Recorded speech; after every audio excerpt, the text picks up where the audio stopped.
Hey guys, today I'm going to show you how to troubleshoot a dryer that's not heating by using the schematic before you take anything apart. For this particular dryer, the customer called and said they actually had taken the heating element and the thermostats up to an appliance parts store and they had them tested and they tested out to be good. So they brought it back, put them back in, but the dryer is still not heating. Now we're going to use this schematic to find out what the problem is. Now on this particular schematic, the first thing we want to locate is the heating circuit, which is right here. And as you can see, what's controlled by the heating circuit is the red wire that's connected to the timer, and it just follows through the timer from L1, follow it down, timer comes into play, and that R means red.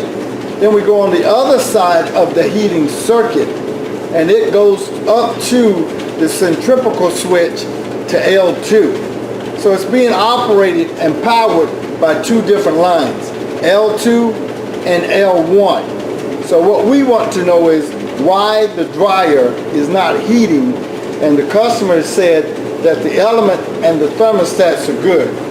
So I just took my amp meter, clamp meter, one of the ones I recommend, and I hooked it to the red wire which controls the heating circuit from the timer.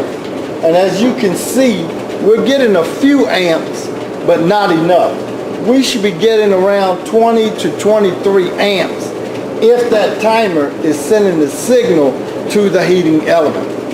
And in the previous video, I showed you exactly how to test the element by continuity and how to test the thermostat. So we're not going to do that in this video. So again, looking at the schematic, we should be getting 20 to 23 amps from the timer to the circuit, and you'll see the thermal cutoff is in line with that circuit, operating thermostat, and then the high limit. And then it goes to the heater, same with the L2. So I can tell you with a certainty, even if you go behind and look at the previous video, that you're going to find out that we got a bad timer.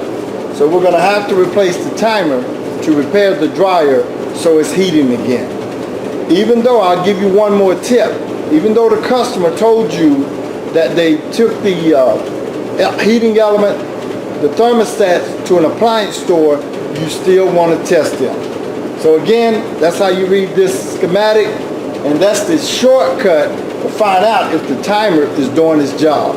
After that, you'll go to the back, and then you start testing the element, find out what's bad, if the timer was operating correctly.